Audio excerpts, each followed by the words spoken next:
Welcome to the Commercial Kitchen Chronicles, the original food service equipment repair podcast built by technicians for technicians.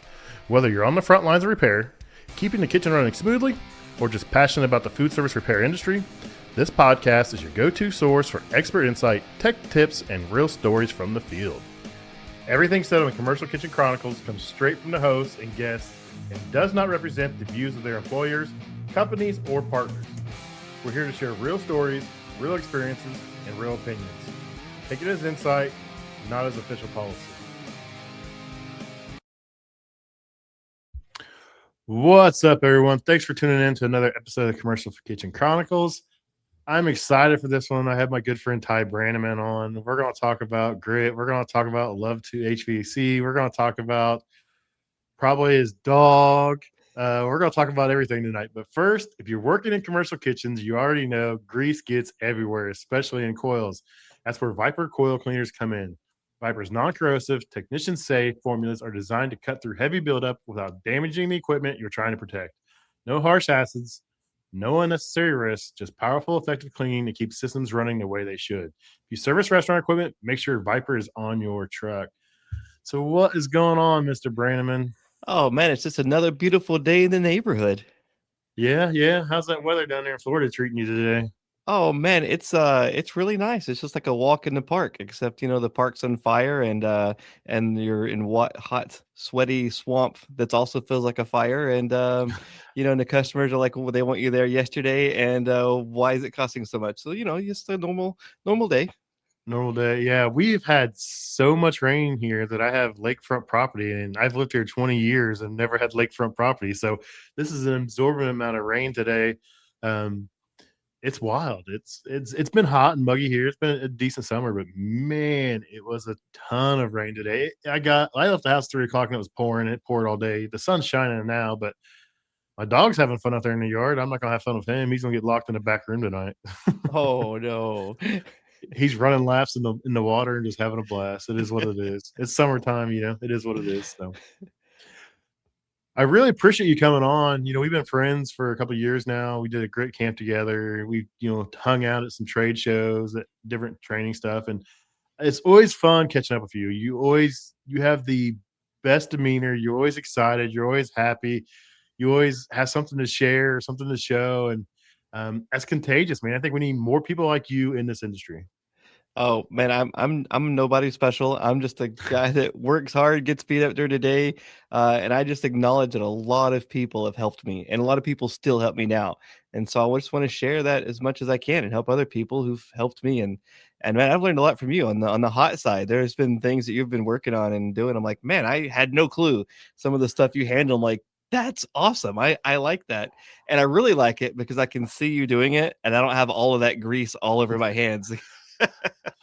Man, I did some residential work this week on the vice president of service for my parent company. His AC was acting up, and we went out there and first thing you do is clean coils, make sure coil's clean, and had some weird stuff going on. Like the compressor would make a weird noise, and my suction would shoot up, and it just started acting weird. But we ended up changing the compressor. The compressor was doing something weird, but my trainee, luckily he was with me. He was up in the attic, and I was like, I don't know how you residential guys do this. Like in the attics, in crawl spaces, like I will take a greasy kitchen any day of the week over this.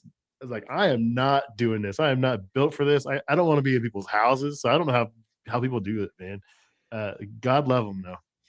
Well, I was at a call just the day before yesterday, and we hopped up in the attic, and the ladder was too short, which is normal, right? It's like we never have the tall enough ladder. But man, I tell you, as I've gotten overweight and older, is like, man, that seems like it's a lot harder than it used to.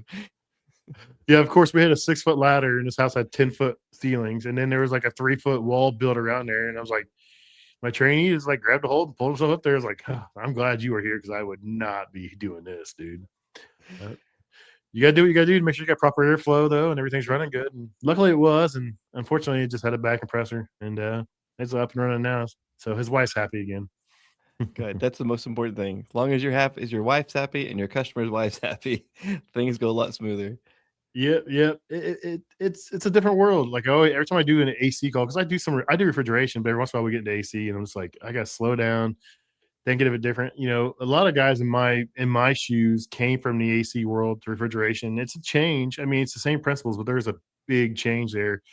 And I didn't spend a whole lot of time doing HVAC. So when I do get it, I kind of sometimes just got to slow down and keep getting my butt kicked because I got to remember, you know, it's still airflow, it's still this, it's still that, but the airflow is a bigger role there. You have static pressure, you got to worry about stuff like that. So it's a learning curve every time I got to do it, but I enjoy a challenge. I enjoy doing something different. We had in New York, fixed a walk-in cooler, and we didn't fix the thermometer on the wall. We offered it, they denied it, and so, but later that night they called us and they were just frantic. We need you here right now, right now. This thing is not working. So we rushed back over in the middle of the night, and of course they're booming busy, and we go in with the thermometers and everything's working perfectly, but it was so cold outside. When you walked into the cooler, it felt warmer because it was warmer. And so he thought you walk in the cooler, it's supposed to feel cold all the time. And so we had a wasted call. So from that day on, I'm like, I will always make sure that thermostat is like a high priority, that they make sure it's working. Yeah. Yeah. I tell customers all the time, I said, don't ever rely on the thermometer on the door. Hang some inside. And if you second guess the one on the door, go inside and check. So most of my customers are pretty good, but we rebuilt a walk-in last week.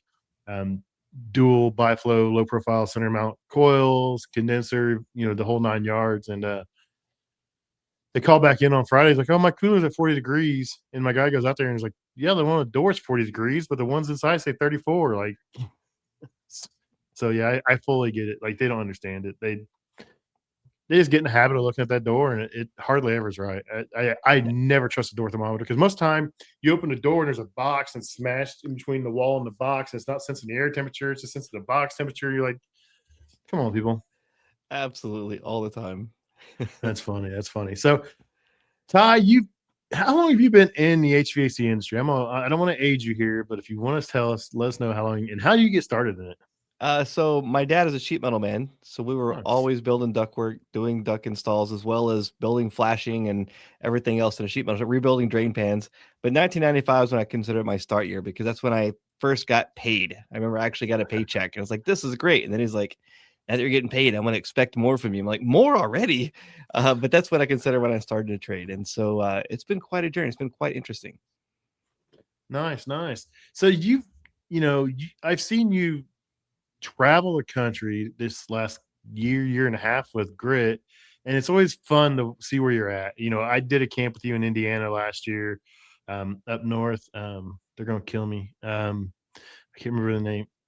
I just seen it earlier, but we went up there. We did a camp, and it was a blast. I didn't know what to expect. It was one of the earlier ones. I think it's the first one in Indiana, and just those kids, they were so eager to learn.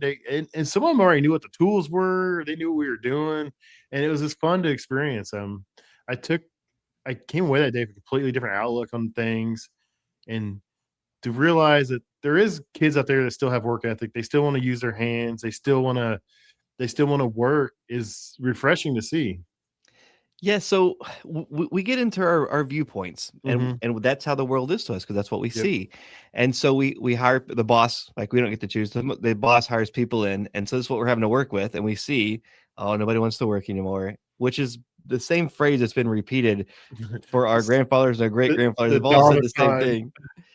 But when you get to work with kids and you get to see that people are generally curious, they want to work, they want to build stuff with their hands. And when you get to work with kids, it really opens, it really, for one, you get to breaks you down because you can't throw anything at them. You can't yell at them. You can't belittle them because they're kids. And then also you get to see how they're interesting and excited about what we do. And then some of the tasks that we do are simple, right? I mean, we're talking about working with a drill. And then they're like, well, how do you hold the drill? How do you change the bit out? And a lot of these kids have never done that. Like I grew up, my dad's shop. Like it's just like, I thought we were just born with these skills, and I forgot that we had to learn these at one time, and we have generations out here that don't know that. And so it's cool that we get to teach and then use that Socratic method, building with curiosity. How do you do this? And then they're excited. And they're so appreciative that you've taken time to teach them these things. They have a stranger that's teaching them these things and taking the time for it. And then it gives us hope for the future, right? People are like, young people are excited about doing what we do. And so it's just all around a really great thing. Yeah, it's amazing. I love the work that Leilani's done, you've done, and everybody else involved. To see it grow over the last year is just, it's pretty cool. If you guys get a chance to ever see one come through, you can sign up. You got to do some classes and stuff. You can be a teacher. You can just go help and assist out. You can donate food and time. I mean, it's all kinds of things you can do, and it's really cool to see. You guys, you've done rural stuff, you've done inner city stuff, and it's it's always the same thing. Kids are in there getting their hands dirty and learning stuff, and they're enjoying themselves. That's the true thing. They really are enjoying themselves.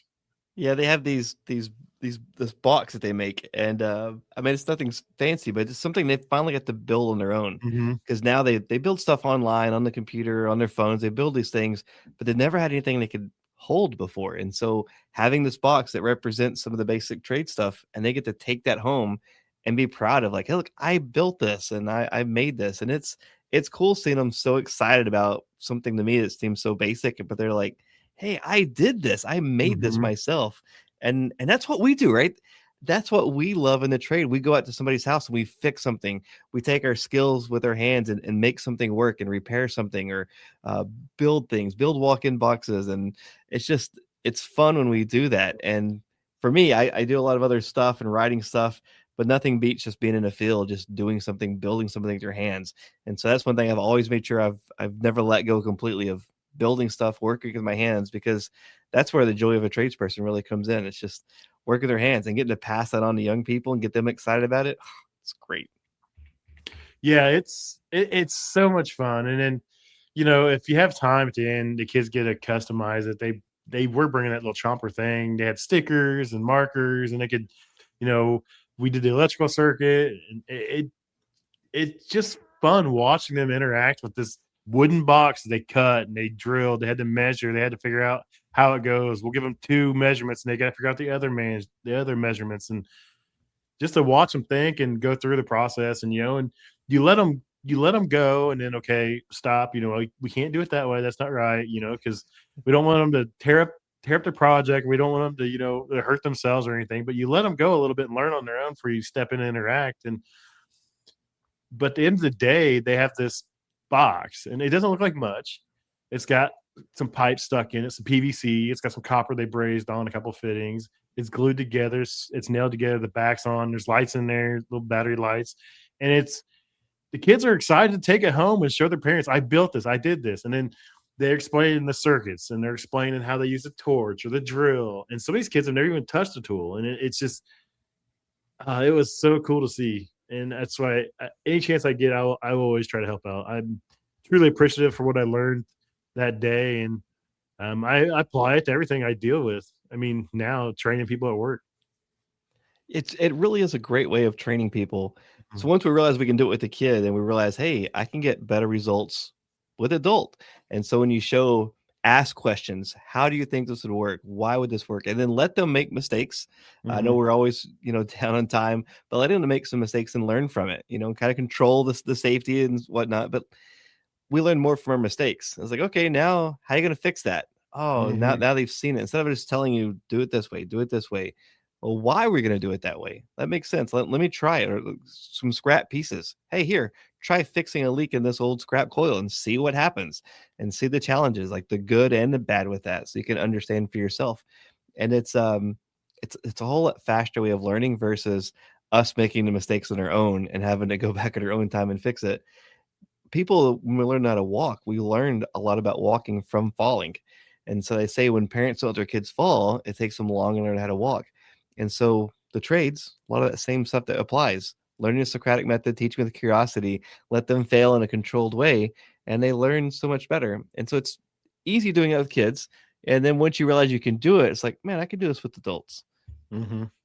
Yeah, I struggle with that sometimes with when I have a trainee. It's like, just watch them struggle. I'm like, I want to get involved. I'm like, all right, we got calls to do. We're busy. I'm like, I can't do this. No, like, I gotta wait. Let them, let them make mistakes. So they learn, because that's how I learned. But unfortunately, I was just on my own after like a week and a half. Like, oh, they'll figure it out. And they just turned me loose, and that probably cost a lot of people a lot of money, but it worked out in the long run. But I always tell them, like, if I tell you something, it's because I made that mistake, and I don't want you to make that mistake. But they never listen.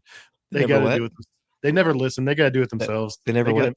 yeah, yeah, exactly. Never, never. So, I enjoy teaching, all ages. It's just it's been rewarding. It's a passion. It really, at first it was kind of irritating, and now I love it. I love to see when the guy gets it. I love to see the struggle, and then finally it breaks through. It's really cool. And you can see it in their eye when somebody Mhm. gets it. They don't have to say anything. It's like, oh, that light bulb goes off, and they're like, I get this now, and I love that moment when you see it in Mhm. their eyes, it's that sparkle. It's the best. Yep, 100%. So, who was the brainchild behind Grit? Oh, Brian Orr. It was his whole idea. He had called me about a meeting about wanting to put something together, and I was working for another company. I'm like, man, I love what you're doing. And he did the first one, and that's the only one I haven't been to. And he did it at Kalos, and he's like, hey, this is really cool. I want to run with this. And so he started a Grit Foundation. Him and Rashir Shaw, they started a Grit Mhm. Foundation, and Leilani took over running it, which is great because if you want me to handle scheduling and all the other kind of stuff, we're not going to get anywhere. So she's amazing. She handles all of the organization and all of the other meeting stuff, and says, hey, Ty, what do you think about this? And then, hey, here's when we have our next camp, and let's go rock it. And then I put together courses and whatnot to go with that. So it's super fun. And then also, I do love the HVAC, and as well Mhm. as I work for Kalos, and I do some consulting work, and I work with my friend Craig Michelaccio with some of his stuff. And so I'm all over the place doing things, but I love the variety and the switching gears and the new problems and the new issues. It's quite exhilarating. Yeah, the Oars are like royalty in the HVAC family, in the HVAC world anymore, I think. I love Brian. I've listened to his show. He inspired me to do some of the stuff I do now and to continue learning and teaching. And Leilani is like the nicest person I think I've ever met in my entire life. Um, I think she's just meant to wrangle kids. I think that's just her entire life. She's been doing it at home, and now she's doing it with Grit and all this stuff. And they are just the nicest people I've ever met in my entire life. And it couldn't be a better fit for them to do, to introduce kids to the trades and to build up something like this for them. I tell you, they're amazing. There's so much that we see that they do, but Mhm, behind the scenes, there's so many things they do locally, even internationally, things that they're a part of that he just doesn't talk about. But they do so much to help so many people. Like they truly do everything they can to help people, their local community, their employees. I mean, it's just uh, I've never met people like that. And then also like handling that household alone, plus writing books. They're both authors, and then running all these different companies and keeping everything balanced. Like I can't do it. Like I just come in and get to talk about stuff and fix a few things, but I don't know how they do it. But they are quite an amazing people. yeah, yeah, they are. It's cool to see, and it's cool to see what he's built over there and the pride he takes in, what he does, and more people like that are needed in the world. Absolutely, 100% agree. So, you know, you just what is exactly your role at Grit? I know you travel a lot to a lot of the courses and put them on, but are you heavily involved in designing the entire program, or what was all that? Oh, it's How a much? complete group effort. I'm head of training, so I Mhm, make sure that the grit camps and all run well. I make sure that I get people prepared for the camps ahead of time. I show up the day before to make sure mainly the host, does everything. I mhm, just go in to help make sure they're calm and make sure that we go over some stuff. We have to maybe run and grab some last minute things ahead of time, and then handle any of the issues that come up because nothing's perfect. Like when we walk out to a job, we don't know what to expect. We handle it, and so the grit camps, there's always something missing or something didn't happen or somebody didn't show up or sick or whatever. It's happens. And so we just balance that and teach everybody how to go with the role, roll with the punches. And at the end of the day, everything everybody was worried about wasn't an issue. And the kids are the smiling and happy. And mhm. the mentors, which is just as important for the mentors to have that boost of energy, are smiling and happy. The hosts are smiling happy, and the parents come in, they see their kids happy, they're smiling happy. And the community is like, hey, this company isn't just complaining about people not wanting to be in the trades, they're doing something about it. So it's really cool seeing the ripple effects of that, Mhm, how it transfers out. And then I've even heard back from other apprentices at companies like, hey, my lead went out and did one of those camps, and then now like how he responds to me is totally different. So I don't know everything you're doing, but thank you, because that really helped. And I just like wasn't expecting that at all. So the ripple effects are really awesome. That's cool. That's cool to see. Um, how many? Do you know how many students they've ran through Grit since they started? No. I am not a numbers guy. I have no clue. I just know we have a maximum of 15 camps, and gosh, it's just I just pour into that each individual camp. I should probably know this. Like I should know how many camps we've done. And Lewis Legacy, that was the name of the camp Yes, you went to. yes, It there you go. just Thank popped you. in my head just now. Just ding. So yeah, no, keep it up with names, numbers, like all that stuff. I'm really bad about that. So Yeah, Lottie handles those things, and I just she's like, hey, here's the date, here's the camp. Can you make that? I'm like, yes, I'll make it, and then show up, run through it all, and then at the end, like I'm usually pretty exhausted that night.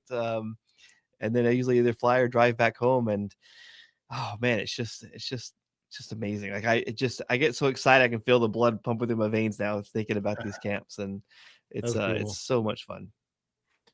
Yeah, yeah. Lewis Legacy. They are super great people. They bought that big giant tent they had set up. It was fun. I think we had 12 maybe in our group. I had 3. No, maybe it was 15. But what are the age groups? The age ranges you guys allow in camp?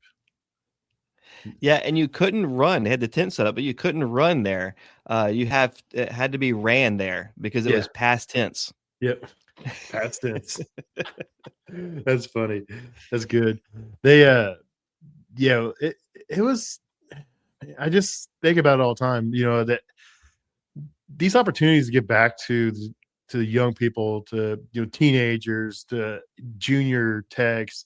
Some people take advantage of, not take it for advantage, I guess. I mean, there's opportunities here to grow and develop people, and how you interact with them, how you pour into them affects them for the rest of their lives. Um, and like you were saying earlier, that has changed my entire approach to do a lot of things. I used to be kind of a bully, kind of mean, especially people who said they could do something.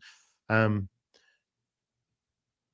Anymore, resume can be ran through Chat GPT, and you look like a stud. You look like the best tech out there in the world, and then I get them in front of me. I'm like, did you guys even look at this resume? And they show you the resume. I'm like, holy cow, that thing looks great. I'm like, that's not this person. I don't know whose resume that is, but that's not them. But we got to give them that opportunity to prove what they can do, what they can't do, and slowing down and realizing that getting upset or complaining is not going to get you anywhere, and it's not going to help them out. It's going to make it worse on them. It's going to make them stress out and freak out, and it's not worth it. So I took a lot away from that camp. And That's great. so, how long have you been doing Love to HVAC? Oh man, I don't remember. It started out as man, it started out a while back. I was living in I just moved to Florida at that time, the first time, and so they needed an email, and my email was Texas related stuff or diving, scuba diving stuff, and I was like, man, I need an email that sounds more HVAC. So I had Love to HVAC as an email, and this job I went to apply for, the guy was like, that's a stupid email. Who would love to do this work? And I'm like, I'm done. I'm out. He's like, you're leaving? I'm like, yeah. He goes, did I insult you? I'm like, no, you didn't insult me. I don't want to work for a place who doesn't love what they do. Like, I really love this stuff. And Mhm. so started being like my username and some different stuff. And then when I started making some videos, I was like, man, what's a good name? And I just use my email. It was just recording classes and putting on some of the videos online so that the students could see them again. Because most of the tutoring was just repeating myself. And like, Mhm. well, what if I just put the class on so you can see the class? But I wanted to control it. I didn't want students putting it anywhere. And so that way they could just watch the class again, or if they missed that day, they could see what was happening in class. And for some reason, word got out and other people started watching it, and people said, hey, this helps me. Can you do more of that? And so I realized so many of the schools they're charging $20,000 and $30,000 for these trade schools, and people come out and they can't even put gauges on. And a lot of times I'd Mhm. just be like the only instructor fighting to teach kids. And I'm like, man, they're just in here to make money on this. How can I help more people Mhm. without them having to spend all this money to come learn from me? And then also I'm getting paid peanuts. If I'm going to get paid nothing, I'd rather do it for free. And so I started making videos for people for YouTube, putting classes just like I do with the class online, Mhm. and to help people. And that worked out. And then I made a really bad decision to get on other social media and do stuff. And so like the people are so mean sometimes, but I still have fun with it. There's some fun stuff, and I've just learned to just block people. I'm not trying to take anybody's freedom of speech away, but I realized if I'm doing a class, I wouldn't let just anybody talk to me that way in a class. Or if I'm on a job site, I wouldn't just let anybody say whatever they wanted to me. And so I started realizing in social media, I was like, you know what? I just block people. Like, they want to be mean. That's cool. That's their prerogative. Just not, I don't have to deal with that. And so I started, my block list is incredibly long. And so when I'm on it, I'll post a bunch of videos, and then I'm like, no, I need to take a break. And I just don't. And I have no clue what my video account is or numbers or any of those things. I just, when I feel like putting videos out, I put them out, and people ask questions, I answer as much as I can. And yeah, that's how I do it. I don't know how long it's been. Back to your question, I don't know how long it's been. It's been over 10 years, I guess. I can't remember. Right. That's a good way to do it, though. Social media can be so demanding, and it's only as demanding as you let it be. And like you said, I'll make a bunch of videos, I'll put them out, and I'll disappear for a while, and then I'll come back. And it's like, Ty busy, what's he doing? No, I just don't want to be on the internet for a little bit. People are getting to me, so I could feel that. There's all these internet gurus out there, consistency or this or that, but you're doing it for the right reason. You're doing it to make a difference. And when you want to do it, you do it. When you don't want to do it, you don't. It is what it is. Yeah, that's what I've before I got married, I was just all in, like 100% in. And now I've realized now that I have my wife and my dog, it's like, man, there's more things I need to balance out with life. And so I really enjoyed spending time sharing my life with her. And so I still spend way too much time on the internet and answering questions. And I've really backed off a lot of people. I told them, like, I can't help you. I want to help you. I just need to spend time with my family, or I have to go actually make money for my family and do something that actually pays bills. And so I just do it when I can, and block the trolls, do it for fun, do what's interesting, help people when I can, and then try to turn the other off. But I'm also ADHD. I mean, and it's not a bad thing, right? I'm not making excuses. I'm the same way. I'm the same way. And we generally are people pleasers. And when somebody says these mean things, like, we let them down. And there's also another abbreviation. It's something's rejection sensitivity thing. And it comes with ADHD because of how we think and react. We've just been our whole lives with people telling us we're not good or we're not good enough. And so we get sensitive to that rejection. And so being on social media, it's another level. And so my wife's really good at letting me know. She'll see me like, she goes, are you giving technical support? Or are you arguing with somebody? And I'm like, no, tech support. She goes, carry on. Or I'm like, I'm arguing. She goes, block them and just ignore them. I'm like, you're right. So I just move on. But I don't see it. Sometimes I get caught and I don't see that I'm in it, and I'm in it. And then I'm like, I'm fully focused on engaging. And it starts out like I mean well, and I didn't pick up on the sarcasm, and I try to answer a question, and I'm in this huge argument, and I'm like in it. And I'll say things like, I don't like it, but I say mean things sometimes. And then the next day I feel like trash.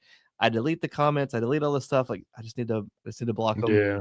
It's not good for them or me. Like, I don't want to say mean things. I want to stay positive. And, so I try to keep my mental health good, because it's hard. We work in hot climates and hard days, and, so yeah, I want to be a positive impact. I'm not always that way, but I try. Yeah. I used to get mad at trolls. I used to try to go back at them. And now most of them, I just like give them a thumbs up and like, hey, thanks for your input, and just go about my business. And most of them, they get mad and they leave you alone. So the internet's wild. Like, people have nothing better to do but to sit there and just talk crap, even if they don't even do anything. Like, my favorite's like someone that gets on my posts on TikTok or Instagram, and they're talking crap, but then they have like 2 pictures of their dogs on theirs. I'm like, you're not even showing your work. You got your ugly dog on there, dude. Like, what's the point? I have said that before. When somebody calls out my work, I go to see, like, who is this person even calling it out? And then I see that they have like no pictures at all. And I'm like, look, I can say that I don't do everything perfect. But if you are, then you should be showing these videos. Show your work. If you have this most perfect install, show it. Like, you should be showing the world how to do this stuff, because I want to be learning how to do that, and do that in a time frame possible. So it's I'm always like, hey, can you just, that's cool. That's a valid criticism, but show your work. Let's see. And like, I don't have to. I'm like, you're right. You're right. And I'm just gonna block you. Yeah, Megan says fighting the haters is often how she falls asleep at night. I don't know if that's healthy or not there, Megan. She is awesome. Oh, I Megan love is Megan. like, she is a firecracker and also like the nicest person you've ever met. Mhm. Like we've hung out with them. They've bought us dinner before. We hang out with them in Colorado. They rescheduled their day to hang out with us. Like incredible. And so she's so nice. And then people are so mean to her, but she also has that fire. Like she'll just be like, puts people in her place. Like, you go, girl. Like that's amazing. I complain about some of the things that I shouldn't even worry about, but then other people say mean things just because she's a girl, and I'm like, Yeah. "Are you kidding me?" Like I get mad. I can't watch some of her pages because then I take those things personally. Like, Megan, I want to kick this. She's like, "No, don't worry about it. I got this." I'm like, "Okay," because I can't Uh, believe they're saying that. Like, it makes me mad. And then so, no, she's amazing, and yeah. all the women I know in HVAC are absolutely amazing. Yeah, she does a great job, and she takes it with stride, and she gives it right back to him. She's definitely a firecracker. Megan and Matt are Matt, true yep. friends of mine and Kelly, my wife Kelly's. Anytime they're around or we were near them, we hang out. We stayed at the same hotel last year for HR. I mean, we love hanging out with them. They're just great people. Just awesome, and I couldn't be more proud of her to win last year. You know, she's kind of a big deal, so I just She's gotta a throw very that big in deal. there. I gotta get that in there. But hopefully I get to see her here soon. I'm not sure if she's gonna come to Indy for women HVAC or not. I know they got conference coming up in Indianapolis, so maybe she's coming in. I haven't talked to her about it. I need to find out. But it's getting to be that time of year again. Trade show season's already starting. The buzz is starting to go. It's time to pick your podcast for AHR Expo if you got podcasts, and it's I'm excited for it. I'm ready to take a couple weeks off. It's weird that I spend my vacations promoting my industry, though. uh, I still haven't edited my videos from HR from the beginning of this year. So last year I did the ones from the year before, right before. So I should do these a little sooner this time. uh, nice. Yeah, I think I've still got some out there too. I had some commitments for some booth appearances and stuff. I made sure I got those done.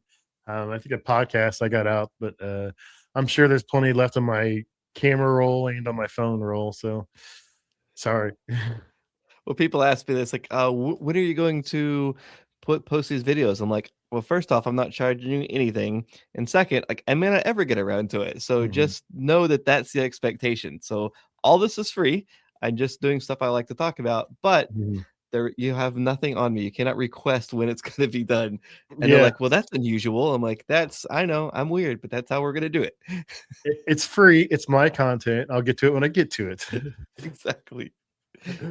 Now, if you're paying me, we can discuss terms and when you want this video done, and I'll make sure it's out by then. But until then, Yeah, no. so far, I haven't collected any dime from any sponsor, from any manufacturer, from any Really? course. I haven't collected anything. So the only thing that I have monetized is I get a little bit on Facebook, and then my YouTube. That's pretty steady. Those are the only two social media incomes that I have. I had TikTok monetized for a little bit, but it was a mess, and I took it off. So like, no, all of my stuff is self-funded, Nice. paid for myself. So and nothing against anybody that accepts sponsorship stuff. I just made the decision early on that's what I'm going to do, and so that's how Yeah, I've rolled. it's just about you can control everything that way. You don't have to worry about what's said during their episode or that kind of stuff. And it can be a pain in the butt. Luckily, I only deal with a couple people, and they're really good to me. And as long as I'm not out here talking crap, they don't really give me a hard time. So, Well, you have Viper at the beginning, and man, John Pastorello is an awesome man. He is like a good guy, uh, brilliant too. I love talking with him. oh, dude, it was hilarious in Vegas. He was like, he just disappeared. I was like, where'd he go? Like, oh, he went to casino. He'll be back later. I'm like, this is awesome. That's Uh, cool. yeah, I enjoy Viper. They've been good to me last couple of years. Great people, amazing products that are they're safe to use, and they work great, and you don't have to worry about them, especially in kitchens. They're all NSF rated, and that's what I love. Some of the stuff you spray in kitchens, you're like, should I be spraying this in a kitchen where they're making food? Probably not. Probably not. That's Hmm. yeah. I used to use that pink chemical, and I was like, this stuff works so good. I didn't realize it was, eating away the coil and that sliminess. I didn't know it was my own skin dissolving. Like I didn't realize that. So, like we're learning all the time. And I look back and like, how did I survive this long? That's why I have to wear glasses. I was cleaning a big V coil on a Jason's Deli. the building's not there anymore. I can remember everything about it. I had straight New Bright, not diluted, nothing, just spraying it, and the wind shifted and it blew it right in my eyes. And I laid on the roof crying for like 30 minutes with a garden hose. I was like, I'm gonna be blind, I'm gonna be blind. And that's why I wear glasses. That's why I tell everybody, like, don't use it straight, wear a face shield, stay, the wind to your backs is blowing away from you. Like, do everything you can and like be as safe as you can. And now, like, my trainee had New Bright on his truck. Nothing against them. I was like, dude, don't use that. Please don't use that. Like, it's like, especially if you're not going to rinse it out good enough, like that stuff just destroys stuff, man. And like you said, you get it on your skin. You're like, why is my skin slimy? What's your skin dissolving? Like, Exactly. So not to pick on them, but use the appropriate cleaners that are safe for whatever you're working on. That's right. That's right. So you say you're doing some stuff over at Kalos. What are you doing over there? Well, I'm doing field training for them. So classroom training, meeting stuff, but also riding with the guys and learning how to make things smoother and better and teach. Because some of the stuff you have in a class, there's only so much you can cover. But when you're with somebody in the field in person, you get to see, what's happening, where people are strong or weak on. And so you can apply that to them, or you can pick things up from there and you can put it back in the classes for everybody to benefit from. And so it's been really cool doing that. But also, while I'm teaching on one side, I'm also learning on the other side. So I'm getting more into the rack refrigeration side and getting to learn from some really awesome people. This Friday, I'm going to go work on my first CO2 system. And so I'm like super stoked about that. I've only seen Brett Wetzel's podcast and his training programs. I haven't worked on it like in person. So I'm super stoked. And I get to work on some building science stuff, which I've been studying about and working with here and there, but now I get to really be involved with that. And then, the apprenticeship program, building out an apprenticeship program and how that's different from classroom teaching or school teaching. So I'm learning and teaching at the same time, just as much as I can. I was wondering what, sector you're doing. Cause I mean, Kalos does a wide swath of work. I mean, it's residential to hardcore commercial industrial racks and everything else that they do. Like, if it's cooling, he's out there, working on it. So that's cool to see. I wondered what you're going to do. Did you know that Apple was going to try to get into the rack business? No. Yeah, but they'd found out that Iraq was already taken, so they couldn't. Oh, boy. I like it. That's good. So they don't get any better. No. That's great. But that's cool to see that you get to learn more. You get to work on other stuff you don't normally work on or you haven't worked on in the past. I think you'll have fun with racks. I see Brett doing stuff with it, and I see like Corey over at Kalos working on stuff, and he's hit or miss. He hardly ever posts anything anymore. I don't know if he's just burnt out on it or if he's just too busy working or what. But I always enjoyed watching his stuff, and I'm like, man, I'd love to do that, but I just don't want to start over. Like, you get to a point in your career where like you're really good at what you do. It's like I don't want to start over, but it's like the older and older I get, the more I'm like, man, maybe I do want to start over and learn racks. Maybe I do want to start over and learn this. So who knows? It is so fun when you're with somebody and they're asking you a question. I'm like, what do you think would happen with this? I'm like, I don't know. I have no clue. And you're like, oh, I figured you would know. I'm like, no, I don't know everything. Like I'm here to learn. Teach me, show me your ways. And so it's really cool. It's just really great just going in and just not knowing something and have that feeling of like uncertainty and where are they going? What are they trying to get? Because that's what we teach all the time, but it's also important being on the other side of that, realizing that stress and I think it's good for the training side. I still go to classes to understand what it's like to study and make sure I keep up on all these other things. For one, to keep up with it, but two, to understand that, I don't forget what it's like to be a student. And I also always try to be in the field at some point in time. I'm always in the field to make sure I don't forget what it's like working on the equipment, because nothing against people, but it's just easy for some people to forget what it's like to do that in the field. So some of the instructors or classes will ask you to do things that they've just never done. And so I just want to make sure that I'm connected with that. So when I'm asking somebody to do something, it's like, hey, I've done it. And as long as I can do that, I'm going to keep doing that. But at some point, hopefully it won't happen. But at some point, my knees are going to be gone and and I won't be able to do that. So I'm trying to do as much as I can now while my knees are still good, and before I get too much more gray going on here, and it's just so fun, especially when you're with a good group of people.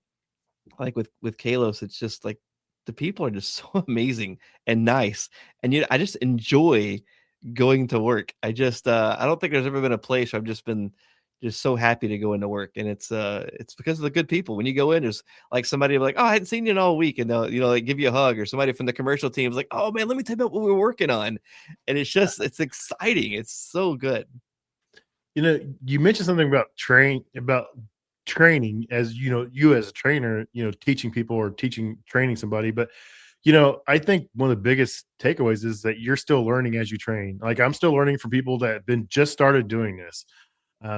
Maybe they've seen this, or they know how to do this, or they can do it this way. And I always keep my eye out for what someone else is doing, and I'm always paying attention because that's what I have to do. But I'm always like, "Hey, that was a cool little trick. What was that? Show me that again. Now, how'd you learn that? Or where'd you figure that out?" And like, I was like, "That's pretty cool. That's a great way to do things." So, being a trainer is not about just training other people; it's about training yourself as well. Yeah. You learn more when you're teaching than you do anything else. Like when I started teaching, like, so to back up a while, I used to really have like, oh, I got all this down. And then I started teaching back in Miami, I think it's 15 years ago. And I was in that classroom and they were asking questions. I didn't know the answer. And there was stuff in the book that I didn't understand. I was like, uh-oh. So I had to go home and study and really understand things. And then as I'm studying this stuff, I had all these moments going, oh, that explains that call 5 years ago. That explains that call from 10 years ago. Like, it finally made sense, because before I was like, it's just book stuff. You don't need that. And then as I started getting to grow in my trade and learn this stuff and realizing it does apply, and then I got to meet the authors of these books. And then they're people like us, that they're just communicating in text, like we're communicating, talking. Mhm. And it's like, wow, it's not just the book stuff and people. It's just a different way of communicating. And so it's pretty neat seeing when you think about that bigger experience, like how everything just ties in together. And I'm still learning, like still all the time. Like, there's just so much more, like you just can't figure it all out. And then when you think you got it all figured out, you have somebody else you're teaching with, and then they don't get it. That thing that you've explained it every time, they don't get it. And you're like, man, how can I explain this again? And so I start over and try to think of a whole entire different way of how to explain it, so just this one other person can get it. And then that unlocks a whole other level of learning, because now I had to go into a deeper level. I've had to learn more.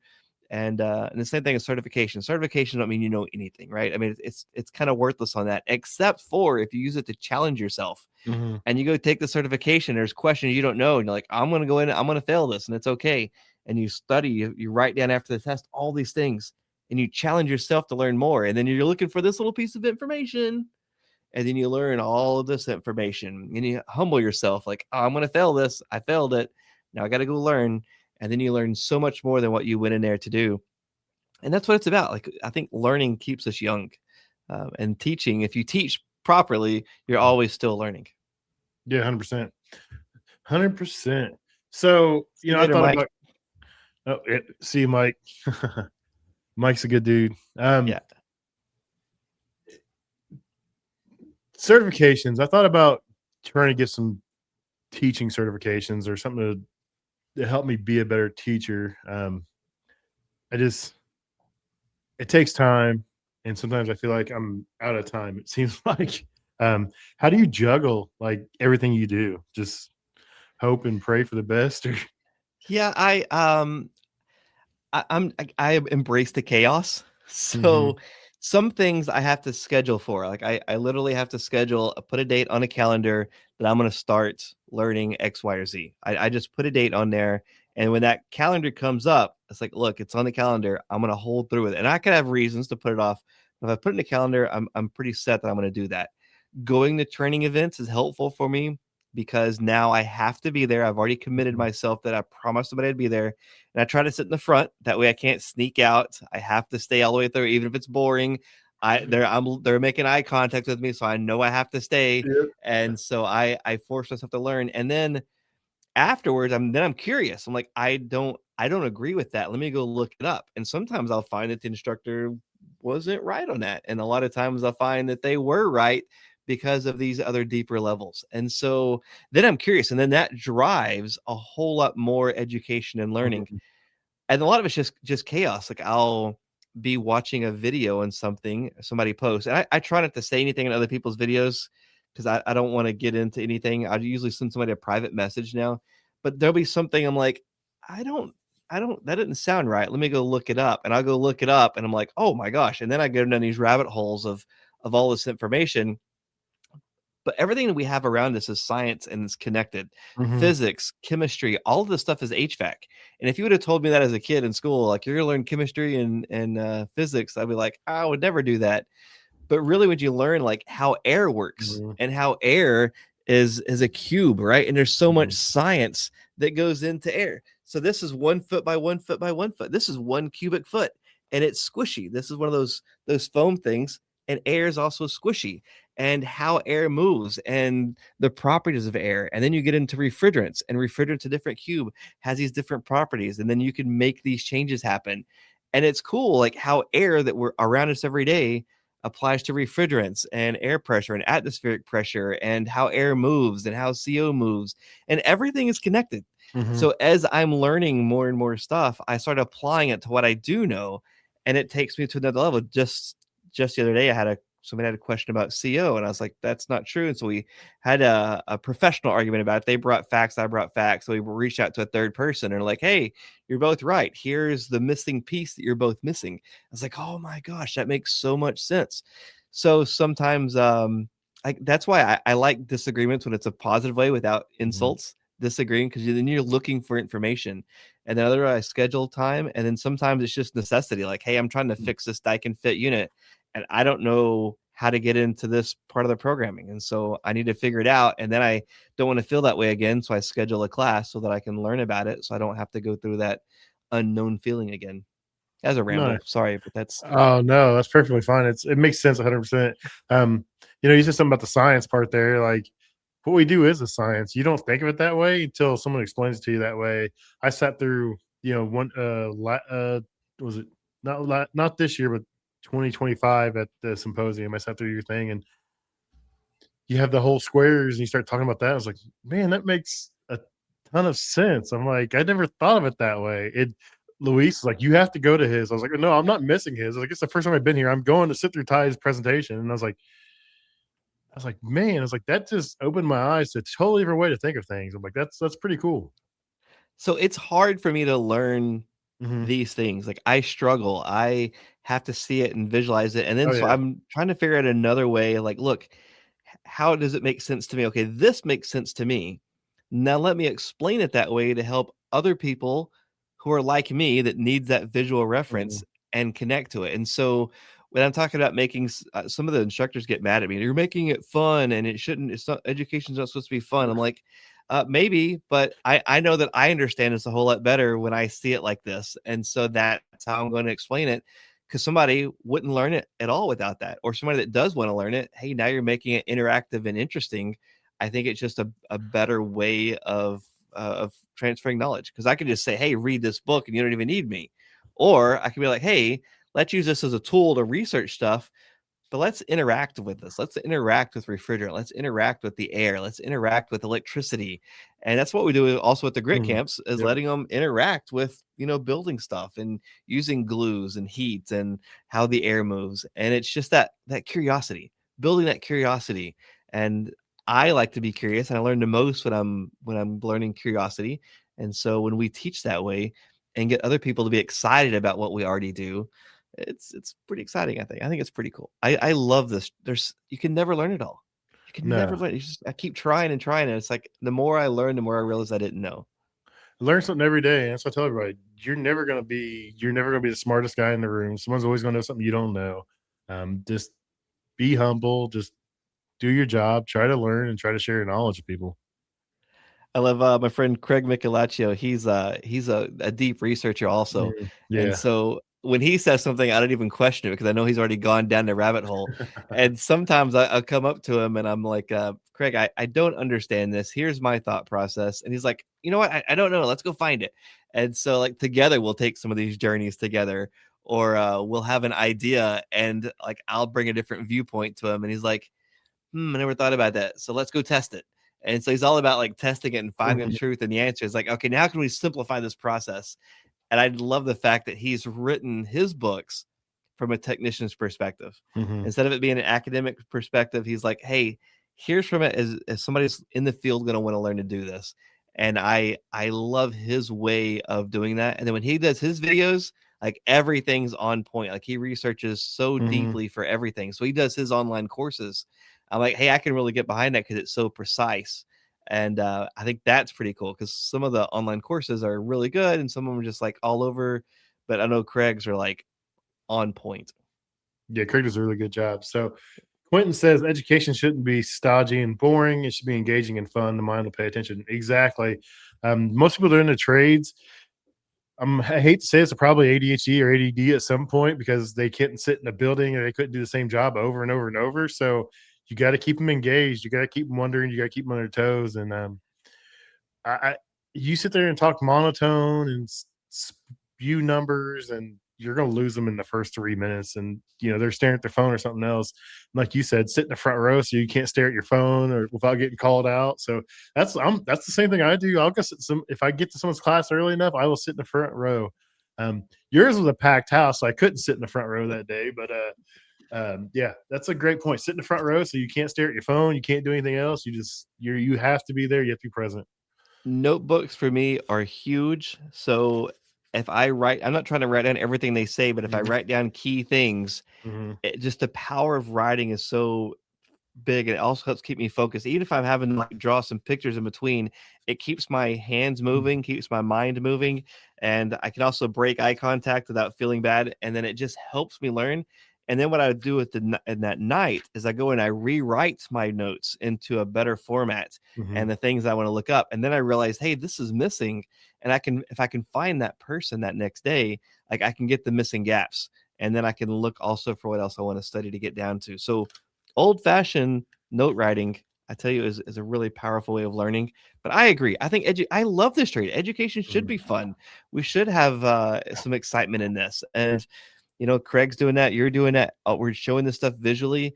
And I think it's mhm. made it a whole lot more fun way of learning. Just building that curiosity, getting the visual side. Still writing stuff down, but then also using technology with that. Like, how can I find the whatever this part is? And we can Mhm. search it now. Like, it's amazing that we can find parts or even sometimes manuals right here in the file. Like, to me, this still amazes me that we can do Oh, that. yeah. Like, it's just from our days having to even. I remember when faxes were starting to become popular, and it would come through, and you couldn't see it because everything was so smeared. And so I know I'm showing my age, but the fact that we can get information here, Mhm. like I think that's amazing. I just it's just amazing to me. It's just funny, though, if you can't find the answer for in, like, 2 minutes, you're just mad now. You're like, "This ain't on the internet. I can't find it." It was on the first page of Google. It's just Yeah. So how long you been doing stuff with Craig? I mean, I love Craig, his content. He is probably another one of the nicest people I've ever met in my entire life. He just loves what he does. He loves sharing knowledge. He loves teaching people how to do things the right way and to be safe and, all this goes along with it, but it's six years now. We've been we've known of each other before, but 6 years ago we've become good friends is at the first symposium, and we just man, we was like, hey, did we just become best friends? And it was and uh, he's been such a blessing to my life. Like he's given me just advice and information and just sometimes just somebody to call and just like, hey, I need somebody to listen to me. And then the same, like he'll call me. It's like, Ty, I'm stressed about this. I don't know what to do. And or hey, what do you think we should do with this? Like we can go this way or we can go that way. And then being able to work with him on some of his courses and his book, like, hey, can you proof this for me? And then I would say, like, here's just what I would think. And he's like, hey, no, I really appreciate that. They would use some of the things. I'm like, whoa, somebody asked for my advice and are actually using it. This is unusual. I don't know how to expect this. I'm used to working for schools where nobody wants to hear anything. We've done it this way for uh, 50 years. We're going to keep it that way. So it's he's just really another amazing man, really powerful in his community, um, and a skilled craftsman. Like he mhm. built his own house. He's like showing me the stuff he did. I'm like, I don't know that I could build that. I could build a house. I couldn't build a house to make it look nice like this. And we have an ongoing thing where he talks about his first house had balloon framing. So anytime around, I'm like, oh, yeah, is that like balloon framing? And so he's a great guy. Super good. That's funny. Yeah, I use a lot of his videos, of Brian's videos when I teach basic refrigeration, just because, like, the setting up the torch is one I use. I use Brian's video about, using the proper crimper. Like, people don't crimp wire correctly. Like, they just use whatever. I'm like, no, there's like a reason behind this. Use a dedicated crimper, this, and this. Um, I use all of Craig's videos about swaging, bending, and that kind of stuff, because it shows different ways how you can do it. A lot of guys will have one tool and they want to teach that way, but I want the guys to be able to use whatever tools they have at hand. So Craig does a really good job about showing, use this, and this as a bender, or use this to swedge, this to swedge, this to swedge, or this to flare. He gives you options, and it's really cool the way he breaks it down. And the class likes it. Like, hey, I've seen this video before on YouTube. I've seen him on YouTube. I follow this guy on YouTube, social media and stuff. I'm like, see, it's cool to see, that people do care enough to share the information and do it for the right reasons. I mean, there's people out there doing things for the wrong reasons, but people like you, Craig, yours, they're doing it for the right reason. They want the industry to Yep. prosper, to grow. They want guys to be safe and, to have a good job. And I think it's going to pay off in the long run for everybody. It's funny when Craig, he does some sponsors, so he's very particular how he does it. And Mhm. he'll have something that's not right, and he'll tell me the whole story that he goes through of trying to get them to make the product better. It's like, you want me to talk about, let's fix your product, let's make it better. And he does like all of these things to make sure it's good. I'm like, that's pretty cool. That's cool Mhm. seeing, like, look, and his business, he employs so many people in his local community, and his books that he's printed, it's printed from a local print shop right in town. So it's like, he doesn't let Amazon print or anything foreign print. He's like, no, right here in our community, it's where we're taken care of.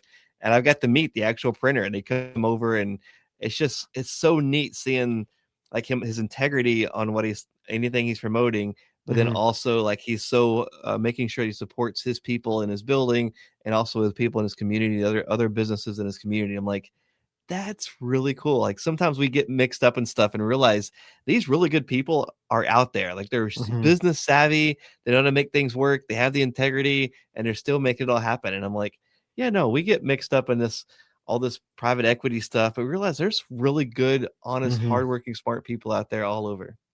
Yeah, 100%. And, you guys show pride in your work and what you put out there, and enjoyment of everything you do. And it really does show. And I'm glad to have met, you and Craig and yours. Um, it's just amazing what the internet can do for people. If you're willing just to watch someone's video and to have an open mind and to learn from people, you can learn all kinds of stuff. And really, if we look at the internet in a positive way, there's so many other things that I've learned about science and Mhm. nature and space. Like, these people that just love talking about space, and then they'll put these videos on. There's a guy I watched just yesterday talking about electricity on an incredibly deep level that I've just never thought about before. And I'm like, how cool is that? This guy loves electricity so much that he's putting this video on showing how it works. And then I was another guy that does building codes. Like, I don't know anything about building codes, but the way that he enjoys codes and he talks about it in a different light and how to find answers and how to use it, instead of looking at it as people making you do something, how to look at it as, hey, they give you multiple ways of doing it. And I still don't enjoy codes, but how he loves the codes and how he explains it, it's really awesome. And so the internet, like what we have, we let the negative stuff get in, but there's so much positive out there. And I've got to travel the world, and I've met so many people in different parts of the world. And now that I can't travel worldwide anymore, it's nice knowing that I can still talk to people on the other side of the planet and get other people's perspectives of stuff. Even if I disagree with them, I like talking with other people that have different perspectives, Mhm. because it keeps me thinking outside the box that we naturally Mhm. build. We just build boxes of like however things should be. And it's really fun. That's one thing I like about traveling across the country, outside perspective. It's like I don't have Mhm. to agree with somebody else's perspective, but it's healthy seeing it from another point of view. That's good. That's good. Well, where can everybody find you? Find Grit Camp. I'm gonna tag everything in the episode. I'm gonna tag all kinds of people. I'm gonna tag you. I'm gonna tag Grit. I'm gonna tag Craig. I mean, we've mentioned everybody I think out there. Um, but where can they find you and what you're doing? Well, you can go to the Grit Foundation. So it's thegritfoundation.com, and there's two grit not for profits. One's a firefighting thing, but ours is thegritfoundation.com. That's our, and I say our, it's Brian and Leilani's logo. They make all this happen. So, and it's cool because it's the G for grit, and then the F is inside of it. But they're on social media. They have the website. They have a newsletter you can sign up for. You can get all the new stuff that's come up and coming. HVAC school with Brian. You can see some of my stuff there. You can go to acservicetech.com. Their online classes or books. You see some of the stuff I write and work with them there. Even Skillcat, I do stuff with them as well. I do stuff with ESCO Institute, HVAC Excellence, or they have some of my stuff on there. And then I got long form YouTube content on Love to HVAC, and it's the Love the number 2 HVAC. And some other social medias, whatever flavor you like, whether it's Instagram, Facebook, TikTok. My little thing. And don't expect perfection or anything else. It's just, I do some stuff occasionally and talk about it. And it may not be your thing, and that's okay. Like, I talk really fast on most of social media. People don't like that. That's cool. I completely get that. I misspell stuff. So if you like things spelled, I'm not the guy to follow. That's okay. If you want slower talking, YouTube, I try to talk slower and more methodical on YouTube. So I try to be mindful of that. But really, I just love the in-person training the most. And but yeah, no, I don't care. I don't need anybody to follow me. I just want, if somebody's curious and has questions, try to answer as many as I can, but learn from somebody. There's so many really great people out here to learn from, and just try to be nice. If I say something mean, I try to say 20 nice things online first. So sometimes I actually had to, like, I need to say something, but I'm going to say 15 more things before it might meet my quota to say something nice. But that's how we change it, right? It's easy to say mean stuff, but and then there's a time for it, but try to say positive as well. Like, say more positive things than you say negative things, whether it's my videos or Chris Stevens HVACR videos, or Brian or yours. Like, just, hey, let's just try to be a little, I know it gets hot, I know we get stressed, I know we all have mental challenges, but let's, if we just make an effort to be just one less negative comment, I think we can really make a difference in our trade, in our industry. That's great. That's great. Well, I appreciate you coming on. I appreciate everything you do for the industry. You've helped me out. You've helped thousands of people out. I'm sure there's probably more than we'll ever know how many you truly helped out and made a difference with. But I appreciate your friendship. I appreciate you coming on.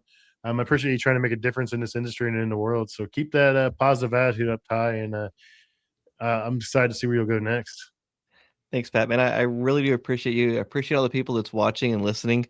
The fact that you're here and you're curious and want to know stuff, that means a lot to me. And I think that's a big deal. And I'm learning from you, Pat. You're doing good things out there. I always enjoy seeing you and hanging out with you. I'm honored that you had me on your show. Thank you. All right. Have a good night, buddy. If you guys would, please consider subscribing, rating, and reviewing the podcast. It really helps us grow and helps us know which direction to move in. Also, if you have any suggestions for guests, please email me at commercialkitchenchronicles@gmail.com. Or if you want to be a guest, email me. Love to have you guys on. Thanks a lot. See you next week.